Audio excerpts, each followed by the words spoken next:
আমরা বর্তমান অন্তর্বর্তীকালীন সরকারের প্রধানকে বলতে চাই, আবিদা ইসলাম একজন ফ্যাসিস্ট খুনি শেখ হাসিনার পেতেত্তা, উনাকে অনতি বিলম্বে প্রত্যাহার করতে হবে।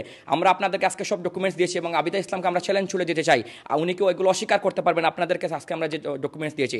যদি আমরা 15 দিনের আলটিমেটাম দিতে চাই, আমরা 15 দিনের ভিতরে যদি আবিদা ইসলামকে প্রত্যাহার না করা হয়, আমরা যেমন করে শেখ হাসিনা বিরোধী আন্দোলন করেছিলাম প্রবাসীদের সাথে নিয়ে, ঠিক তেমন করে আমরা প্রয়োজনে বর্তমান পররাষ্ট্র উপদেষ্টা এবং বর্তমান অন্তর্বর্তী সরকারের প্রধানের বিপক্ষে আমরা আন্দোলনে যেতে বাধ্য হব। এবং উনি আপনারা দেখেছেন যে উনি আমাদেরকে নিয়ে কটূক্তি করেছেন এবং উনি বলেছেন যে আমাদের সংগঠনকে চিনে না। আমরা বিশ্বাস করি এখানে যারা ফেসিবাদ বিরোধী আন্দোলন করে সবাই আমাদের সংগঠনকে চিনে এবং সবাই ফেসিবাদ বিরোধী আন্দোলনের সম্মুখ যোদ্ধা। এবং উনি এটার জন্য আমাদেরকে যে কটূক্ত করেছেন অ্যাসাইলাম শিকার বলে, আমরা বলতে চাই এটা কি উনি কূটনৈতিক শিষ্টাচার লঙ্ঘন করেন না, এটা কি এদেশে আদৌ বলা। প্রিয় সাংবাদিক ভাই ও বন্ধুগণ এবং আমার প্রাণী সংগঠন স্ট্যান্ড ফর হিউম্যান রাইটস এবং বিভিন্ন মানবাধিকার সংগঠনের নেতৃবৃন্দ আজকে উপস্থিত হয়েছেন। অলরেডি আপনাদের সামনে আমার সংগঠনের সম্মানিত সাধারণ সম্পাদক মোহাম্মদ মিনহাজুল আবেদিন রাজা ওনার লিখিত বক্তব্য উপস্থাপন করেছেন। আমাদের প্রখ্যাত লন্ডন ভিত্তিক সাংবাদিক ভাই আমাকে যে প্রশ্নটা করেছেন যে আমরা কীরকম সোর্সের মাধ্যমে এগুলো খবর পেয়েছি, আপনারা হচ্ছেন, আমরা মনে করি সংবাদ মাধ্যম এবং সাংবাদিকরা জাতির বিবেক এবং জাতির আয়না। সমাজের গঠিত যে সবগুলা জিনিস আপনারা প্রতিচ্ছবির মাধ্যমে তুলে ধরেন, সেই জাতির বিবেক এবং আয়নাদের আমরা তথ্য এবং ভিত্তিতে যা সোর্স অফ মাধ্যমে আমরা পেয়েছি সেগুলা কিছুটা আমি আপনাদের সামনে তুলে ধরতেছি। যেমন আবিদা ইসলামকে যখন যুক্তরাজ্যস্থ হাই কমিশনার বাংলাদেশ সরকার অন্তর্বর্তী সরকার নিয়োগ করে, তখনই বাংলাদেশের প্রখ্যাত সংবাদপত্র দৈনিক ইনকিলাবের যে নিউজটা হয়েছিল, আপনারা এখানে দেখতে পাচ্ছেন ইনকিলাবের নিউজ, এখানে স্পষ্টভাবে লেখা হচ্ছে লন্ডনের রাষ্ট্রদূত হচ্ছে হাসিনাপন্থী আবিদা ইসলাম। বিস্তারিত এখানে তুলে ধরা হয়েছে আবিদা ইসলামের 7 বছরের শেখ মুজিব বন্দনা, আওয়ামী লীগ বন্দনা, হাসিনা বন্দনা এবং বিভিন্ন কূটনীতিক শিষ্টাচার বহির্ভূত কার্যক্রম তিনি করেছেন। এবং আরেকটি জিনিস যে আপনারা যে বলেছেন, আমার সংগঠনের সাধারণ সম্পাদক সৈয়দ মিনহাজ যে অভিযোগ দিয়েছেন সেটাই সত্যভাবে প্রমাণিত হচ্ছে।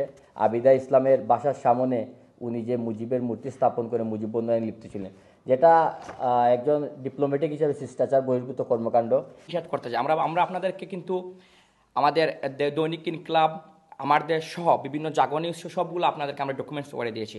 আমরা জনাব আবিদা ইসলামকে প্রশ্ন করতে চাই, আপনি কি এই পত্রিকাগুলোকে অস্বীকার করতে পারবেন? আপনি কি আওয়ামী লীগের সাথে যে আপনার সম্পৃক্ততা, আপনি যে আওয়ামী লীগের জুম মিটিংয়ে অ্যাটেন্ড হয়েছিলেন, আপনি কি এটা অস্বীকার করতে পারবেন? এই ছবিটা কি আপনার না? আপনি যে এখানে বঙ্গবন্ধু শীর্ষক সেমিনারে উনি আবিদা ইসলাম উনি জয়েন করেছিলেন এবং আমরা একটা জিনিস দেখেছি, উনি মানে খুবই তাড়াতাড়ি ওনার চেহারা পরিবর্তন করতে পারেন। কিছুদিন আগে আমরা দেখেছি এখানে আওয়ামী লীগের নেতারা গিয়েছিলেন, ওনাদেরকে ঢুকতে দেন নাই। উনি একটা মিশ্র প্রতিক্রিয়া দেখাচ্ছেন। আমরা উনাকে বুঝতে পারতেছি না উনি আসলে কী চান। আমরা সন্দেহ করতে পারি যে উনি ইন্ডিয়ার রো এজেন্ট হিসাবে কাজ করতে পারেন।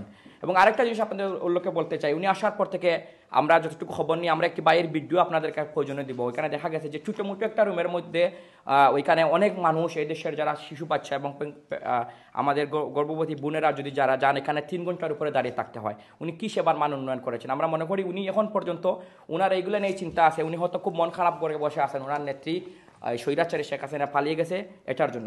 আমি আপনাদেরকে একটা নিউজ দেখাচ্ছি, যে এখানে কোরিয়ান একটি নিউজে, আমরা হয়তো বাংলাদেশি পত্রিকাগুলো দেখেছি, এটা একটা ইন্টারন্যাশনাল নিউজ, দ্য কোরিয়া। ওইখানে একজন রিপোর্টার খাউন মি ওনার রিপোর্টে বলেছেন যে আবিদা ইসলাম ওনার নিজের টাকা খরচ করে বঙ্গবন্ধুর আত্মজীবনীমূলক বই ওই ওদের নিজস্ব ভাষায়, কোরিয়ান ভাষায় উনি আত্মপ্রকাশ করেছেন এবং ওটা উনি প্রমোট করেছেন। এবং আমাদের সভাপতি বলেছেন যে আমরা খুবই ব্যথিত হয়েছি। আপনারা জানেন আমরা এখানে যারাই আছি, আমরা যারা শেখ হাসিনার বিরুদ্ধে আন্দোলন করে এসেছি, আমরা এখানে আমি ব্যক্তিগতভাবে আমার নিজের শরীরে গুলি লেগেছে, আমি পঙ্গুত্ব বরণ হয়ে যেতে পারতাম, আমাকে রাস্তায় ফেলে পিটানো হয়েছে। আমরা তখন শেখ হাসিনার বিরুদ্ধে আন্দোলন করেছিলাম। আমরা কারো এখানে উনি আমাদেরকে চিনেন না বলেছেন, বাংলাদেশ থাকাকালীন থাকা অবস্থায় তো আমরা কারো অ্যাসাইলামের জন্য আন্দোলন করিনি। এবং আমরা একটু ওনাকে খুবই স্পষ্ট কোয়েশ্চন করতে চাই, উনি কি আমাদেরকে অ্যাসাইলাম শিকার বলে কূটনীতিক শিষ্টাচারের চরম উল্লঙ্ঘন করেন নাই? এবং এটা কি করা ওনার উচিত? আমরা প্রয়োজনে উনি আমাদেরকে যে কটূক্তি করেছেন আমরা এর প্রতিবাদ জানাই এবং ওনাকে এটার জন্য ক্ষমা প্রার্থনা করতে হবে। যদি উনি ক্ষমা প্রার্থনা না করেন, আমরা বর্তমান সরকারের প্রধান উপদেষ্টা ডক্টর ইউনূস সাহেবকে স্পষ্ট ওনাকে আমরা খোলা চিঠির মতো বলতে চাই, আপনি যদি আবিদা ইসলামকে এখান থেকে না নিয়ে যদি প্রত্যাহার না করেন, আমরা আপনার প্রয়োজনে আমরা আপনার বিপক্ষে আন্দোলনে যেতে আমরা দ্বিধাবোধ করবো না। এবং আমরা এখানে কমিউনিটিতে নিয়ে আমাদের সম্মানিত সভাপতি বলেছেন আমরা আন্দোলনে চলে যাব। যদি আপনাদের আর কোনো কোয়েশন থাকে আমরা স্পষ্ট করবো এবং আপনাদেরকে বলে দিতে যে আমরা এই ডকুমেন্টসগুলো আপনাদেরকে আমরা দিয়ে দেবো। আপনারা জাতির বিবেক, আপনারা দেখেছেন আমরা এখানে যারাই ছিলাম সবাই কিন্তু আমরা শেখ হাসিনা বিরোধী আন্দোলন করেছি। এই শেখ হাসিনা বিরোধী আন্দোলনের ধারাবাহিকতায় আমরা চাই যে বহির্বিশ্ব হোক এবং এটা একটা খুবই গুরুত্বপূর্ণ একটি জায়গা, যেখানে যুক্তরাজ্যের মতো জায়গায় এখান থেকে অনেক রাজনৈতিক কার্যকলাপ চলে, বাংলাদেশের রাজনীতি অনেক কিছু হয়, এবং এখানে থেকে উনি হয়তো এই শেখ হাসিনাকে আবার ফিরাতে চাইবেন, হয়তো উনি আওয়ামী লীগদের জন্য আবার কাজ করবেন বলে আমরা সন্দেহ প্রকাশ করছি, যেহেতু উনি আওয়ামী লীগ বেস। এবং লাস্ট কোয়েশ্চেন হচ্ছে, উনি যদি এটা প্রমাণ করতে পারেন যদি উনি আওয়ামী লীগ এগুলো উনি মিথ্যা হয়, তাহলে আমরা ওনাকে সরি বলবো, এবং যদি না হয় তাহলে আমরা অনতি বিলম্বে ওনাকে প্রত্যাহার করতে হবে বলে বর্তমান অভ্যন্তরীণ সরকারের প্রধানকে আমরা দাবি জানাচ্ছি।